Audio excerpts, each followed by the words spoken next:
Halo para sepuh nakama atau nakama yang baru aja muncul, baca atau nikmatin One Piece setelah manga favoritnya tamat. Kenalin nama gue Ray, gue orang yang biasa buat kocak atau orang yang biasa muncul di media share YouTuber favorit lu, live streamer favorit lu, atau VTuber favorit lu ketika mereka buka media share. Ada orang tiba-tiba teriak, "Oh, ame." Nah, itu gua.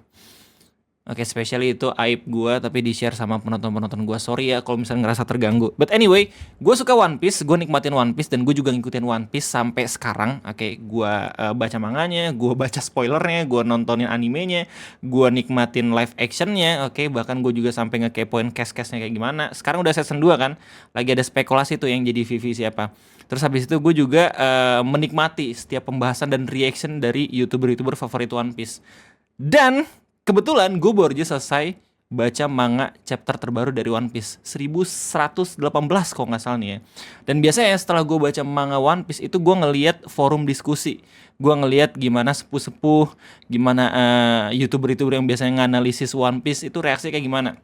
Biar gue tahu gitu, biar gue nggak ketinggalan ada informasi-informasi tambahan, foreshadowing apa yang udah dilakuin sama Oda. Ternyata ketika gue cek ada keributan di sana. Seru nih. Itu yang ngebuat gue akhirnya bikin video ini. Ini juga jadi salah satu alasan kenapa gue tertarik banget ngikutin One Piece. Bukan karena gue suka sama alurnya aja, tapi karena gue juga pengen relate dan pengen tahu kalau misalnya ada keributan kayak gini. Bukan penyepong, bukan karbit, kita taruh dulu action figure. Betul, semua nggak tahu, biar gue jelasin konteksnya. Di manga chapter terbaru ada salah satu karakter namanya Jewelry Bonnie. Dia side karakter yang kebetulan satu angkatan juga sama main karakter kita Luffy. Dia disebut sebagai anggota Worst Generation Supernova, atau yang ditakuti ya karena generasinya generasi terburuk yang mungkin saja bisa merusak tatanan dunia, atau lo bisa sebut sebagai Gen Z.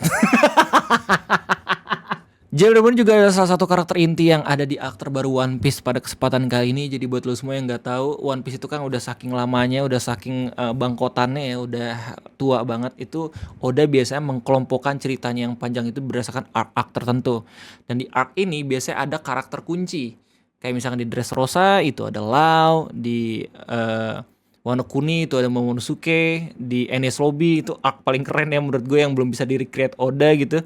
Meskipun udah dibuat Wall Cake Island ya, tapi tetap aja masih belum bisa ngalahin tuh Enies Lobby. Itu ada Robin, dan di arc terbaru ini itu ada Jewelry Bonnie. Terus inti dari permasalahannya di mana bang? Kenapa fandom-fandom ini pada ribut? Jadi di panel terakhir manga terbaru chapter 1118 kita dikasih lihat kalau misalkan Jewelry Bonnie akhirnya bisa ngelakuin sesuatu yang dilakuin sama main karakter kita. Sesuatu yang bisa ngebuat fans-fans One Piece langsung kita harus nobar coy. Udah hype banget gitu men. Apa itu bang?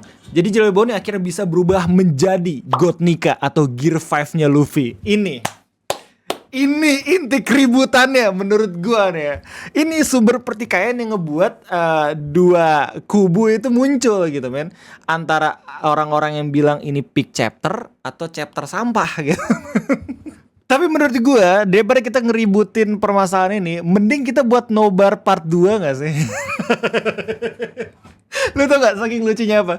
Ini bisa nyerempet ke manga Boruto men. Saya kan Himawari baru aja jadi Jinchuriki ya. Terus orang-orang ngebandingin nih momen ini sama momen Himawari jadi Jinchuriki. Pertarungan antar foreshadow. Kenapa orang suka banget sama foreshadow udah? Kenapa gak bilang build up aja gitu atau apaan? Nah, kalau misalnya lu tanya pendapat gue ya soal hal ini, balik lagi, ini gambar-gambar orang-orang Jepang ini cuma hiburan gitu ya. Meskipun pertikaian ini juga jadi hiburan buat gua. Jadi kalau bisa ini ya, jangan sampai energi lu terkuras habis cuman gara-gara ngeributin manga yang emang muncul gitu tiap seminggu atau 2 minggu sekali gitu men. Para sepuh nggak capek tiap minggu harus berantem gitu, kayak nggak mungkin dong nggak punya kerjaan ya nggak sih? Gue yakin orang-orang juga pasti pada punya kesibukannya masing-masing gitu. Yang gue lihat pertikaian ini nggak cuma ada di salah satu forum doang ya, tapi hampir di semua forum anjir. Di Facebook gue juga kebetulan ngefollow akunnya Om Radikal ya, yang dia biasanya buat fan art One Piece juga. Itu ada yang banyak yang kecewa juga. Terus di Twitter juga banyak gitu ya. Ini Kalau misalnya lu tanya ke gue, kita harus ngeliat dari kacamata dua sisi. Orang yang bilang kalau misalkan ini chapter bagus, atau orang yang bilang kalau misalnya ini chapter yang biasa aja, atau bahkan jadi ngebuat beberapa orang malas gitu ngikutin One Piece lagi. Yang bilang kalau misalkan ini chapter bagus masuk akal juga. Karena apa? Karena Oda nih udah nge-build up ceritanya si Jewelry Bone ini bener-bener dari 6 bulan yang lalu. Meskipun flashbacknya itu bukan flashback tentang dia ya awalnya, tapi tentang Kuma. Dan ini Guma bener-bener tokoh yang menurut gue bisa punya flashback yang paling sedih ya di antara karakter-karakter One Piece yang lain. Soalnya dia bener-bener sebuah gambaran manusia ya, atau karakter yang memang tidak memiliki arti kebebasan yang sesungguhnya gitu. Dari dia kecil jadi budak, terus habis itu dia jadi dewasa gitu, dia jadi budak juga ya, budak Tenryubito, anjingnya pemerintah gitu. Bahkan setelah dia udah jadi pasukan Revolutionary Army bareng Dragon gitu man, yang dia nggak ngapa-ngapain gitu. Si Dragon ngapain sih ya, gini diperkosa gitu sama Tenryubito gitu ya. Terus habis itu si rekan pendiri Revolutionary Army sendiri itu juga akhirnya jadi budak gitu, dia tetap berdiri gitu. Gue pengen ngeliat arah angin. Lu ngapain sih Dragon? Sumpah ya, Oda kalau misalkan ngebuat Dragon jadi karakter Goofy lagi, gue kesel dah. Tapi gue nggak tahu nih, Oda nih selalu plot twist gitu kan. Ntar tiba-tiba si Dragon bisa berubah jadi Raden Kian Santang kan, kita nggak tahu. Cuma lewat flashbacknya Kuma juga kita bisa tahu kan kalau misalnya jawabannya juga nggak punya arti kebebasan yang sesungguhnya. Yang awalnya kita kira dia itu cuman anak biasa gitu ya, anak kayak Kuma beneran. Tapi ternyata Kuma cuma jadi stepfather doang men. Gila, itu fuck up banget coy. Sampai akhirnya dia makan buah iblis, terus abis itu dirawat sama Vegapunk. Dia bener-bener gak punya arti jadi bebas pada umumnya gitu, meskipun jadi bajak laut juga, iya gak sih? Cuman di panel terbaru ini semua jadi diakumulasikan, semua jadi puncaknya gitu, dengan berubah menjadi dewa yang didamba-dambakan sama ayahnya sendiri gitu. Ini menurut gue momen yang peak juga. Cuman kalau gue ngomong kayak gitu lu bakal ngira gue penyepeng nih. Gue juga harus ngelihat dari sisi yang bilang kalau misalkan panel ini justru ngerusak keseruan dari cerita One Piece. Lu bayangin betapa OP-nya karakter Jewelry Bone. Dia nggak cuma bisa ngerubah dirinya sendiri anjir pakai jurus distorsi masa depan, tapi dia juga bisa ngerubah orang-orang lain. Lu bayangin ya, karakter NPC dia bisa rubah juga jadi Nika anjir. Ini asumsi gue gitu ya, tapi dengan logika yang sama, bahkan Jewelry Bone juga bisa berubah jadi Shanks, bisa berubah jadi karakter-karakter OP dan segala macem. Jadi kan aku orang yang di masa depan berubah menjadi Tenryubito gitu, bisa aja jadi apapun yang dia mau gitu men.